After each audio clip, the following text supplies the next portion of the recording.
I initially said I'm done with the It That's a Spider-Man after the first issue. It was not good at all. And don't get me wrong, I'm done with it. I really don't care in regards to whatever the hell they're supposed to be trying to do with this. But issue number 63 of Amazing Spider-Man, which is actually part of the It That's a Spider-Man, is the first book that is being written by Justine Ireland, who basically they want to have her take over Amazing Spider-Man. That's the rumor. We don't know if it's going to be permanent. Is she going to be there for a while? She's just going to be taking up space till they find somebody else to come in. It most likely she better be taking up some space till they find somebody else to come in as the head writer. But this is basically the third issue of Eight Deaths of Spider-Man, and it does not get any better. It literally just gets kind of worse because you're sitting there and you're confused as to what in God's name is actually happening in this book. It doesn't seem to make any sense. Now, there is a way to go through this book, but I think the best thing to do is I'm going to go from how it starts off to get to what's actually happening. So you basically have Spider-Man dealing with yet another scion who appears out of nowhere. And basically this one kind of controls time. But what happens is that this scion whole thing is that this scion's thing is that this scion going to pull Peter through time and have him experience the worst losses of his life. He pulls him through time and he ends up back at the house at the house on the night when Uncle Ben got shot and killed, right? So he realizes what's happening and he tries to run inside it to save Uncle Ben, but he gets pulled back because she basically tells him that, you can't go anywhere. I don't, right? That's how the spell works. But since you really want to see, go ahead. So she basically stops him from saving Uncle Ben, but then basically tells him, you know what? Go ahead. And he goes there, but doesn't stop it. Uncle Ben gets shot. And then she just keeps pulling him through time to when Green Goblin killed Gwen Stacy, to when this happened, to when he got the Venom symbiote. It's just one after the other. And she basically tells him that, he needs to surprise her. But what she's basically is saying that, he can't change anything that happens in the past. He just gets to relive it over and over again. He can't affect anything at all. He just gets to see all his mistakes happening one after the other, and that's what just keeps happening. And one mistake after the other, that's it. And she again wants him to surprise her because she's all confident. He can't do anything. He's just human. He can't do anything at all. But then all of a sudden, one of his past selves knocks her out. Just surprise and clocks her, and that's it. And apparently it's because, he interacted with himself in the past and basically like told his past self to knock her out because she won't see that coming. But it's never explained exactly how that works. Because if she's pulling him through time and he can't do anything other than just watch what happens, how was he able to interact with his past self to stop this? I mean, I don't know if it's magic, but they never actually explain it. He never actually explained it. But by surprising her, he actually wins because that's what she tells him that she wants. The only way he's gonna win is if he surprises her. So he surprised her by having by having his past self knock her out. That's it. Just having his past self knock her out. So he wins. But apparently he doesn't, because she's like, you insignificant speck, you are still human in nothing in the conceit of the universe. You are so clever, but even in your success, you can fail. And then she kills him. Literally has him experience unimaginable pain from birth to death, all this other stuff. So it literally makes no sense once again. You told him to surprise you. That's what you wanted. That's the way he's going to win. And he surprised you and won, but he still died. So what's the point? Because you're basically trying to tell me he has 8 lives there, right?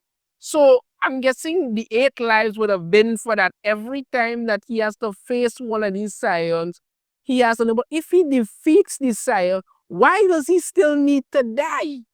It doesn't make any kind of sense. If the whole thing is a competition and whoever wins, that's how it ends. If he wins, then he wins. The scion is supposed to leave. But you're telling me he won and the scion still killed him.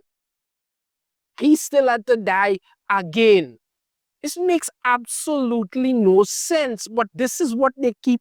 I think this book makes really and truly no sense whatsoever. It's like Justine Ireland and Marvel Comics have no idea what exactly the hell they're doing, but they just want Spider-Man in this because Spider-Man is now their go-to for every freaking thing. I said it before a second, I have no idea why Spider-Man is even in this madness, because you have a mystical battle. Why in God would you put Spider-Man in there? You could have used anybody else. Like I said before, you could have used Doctor Strange. You could have used Brother Voodoo, Hell Magic, somebody. But no, you put Spider-Man in there, and yet even when he wins, he still dies. So he just wasting freaking time. So yeah, that's what happens. And then it gets back to what happened, because this book originally started off with him in a restaurant or something with Randy and Shay when the scion showed up and froze time and took him off and all that the other. And he's there, and then he just like, Randy just pick whichever photos look best, and he look to walk Shay to the subway, and he's there, but I'm tired of dying. I can't tell Shay about any of this. I can't tell her anything. I don't even get it. And then she's all there about, look, Peter, I'm sorry you lost your job at Oscorp, but it's normal to worry about what's going to happen next. And he's, with everything going on, I completely forgot that I'm unemployed. It's like, why do you keep making Spider-Man such a freaking loser? Why? When you're not killing him because you just kind of want to. No, he doesn't even remember that he's unemployed. So how is he going to pay for it? I mean, have they completely forgotten that Peter Parker is actually a genius? Have they forgotten that? But no, he's just a bum now. And I don't even know why Shay is wrong anymore. This just woman just absolutely does nothing. She's trying to be the replacement Mary Jane, and that's never going to work. It's just never going to work. That's what it is. It just doesn't work. And then when he goes back to his place now, Aunt May is there, and she's upset because apparently he forgot to do something for this whole feast community dating that she has, and she's tell me you at least remember to ask Norman about the donation. He promised we need it for the balance. We owe the vendors, and he's actually no. And then he literally yells at Aunt May. Peter Parker just goes off at Aunt May. Now, when he was in his teenage years, I think he was a little rebellious because he's a teenager and he was doing something like that. Okay. But he's a man in his 30s now who doesn't have his shit together at all. He just keep doing it because for some reason they figure making Peter Parker out to be a loser is what people want. And he's yelling at Aunt May saying, I'm doing the best I can, Aunt May, okay? I've had a terrible week and I forgot. Like, you cannot do the simplest things because they just keep crapping in the bed and let's expect you to just lie down in it. That's it.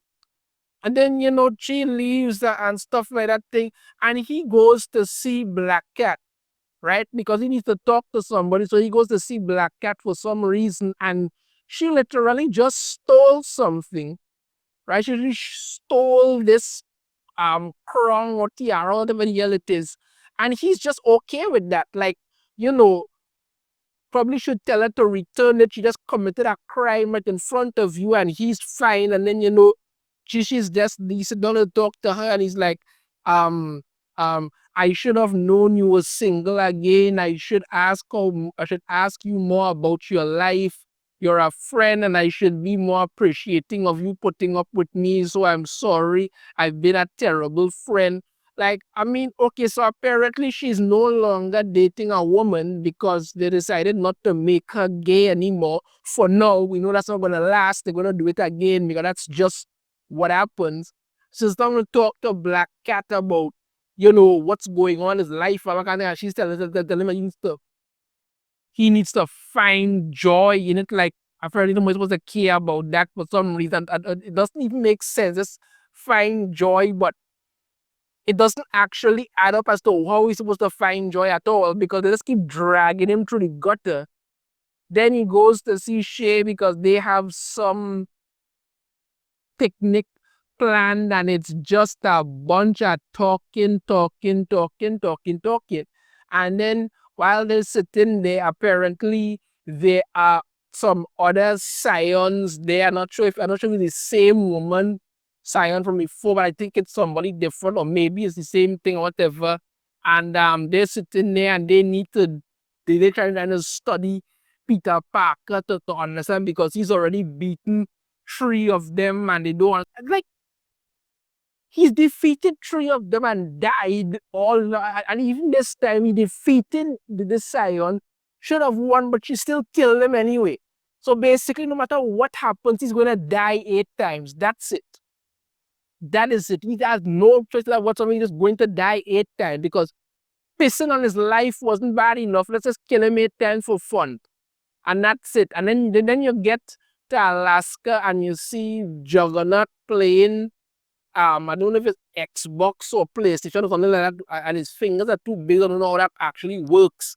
And once you know the science as Sitarak, Juggernaut has to be there because that's where he got his powers and all of that. And that's the whole thing. The only reason I even read this issue was because it was Justine Ireland writing it. And once again, it doesn't make any sense. Apart from Peter Parker yelling at Aunt May like a douchebag, this is another stupid issue. Because you're trying to tell me the whole thing is that this scion wanted him to surprise her.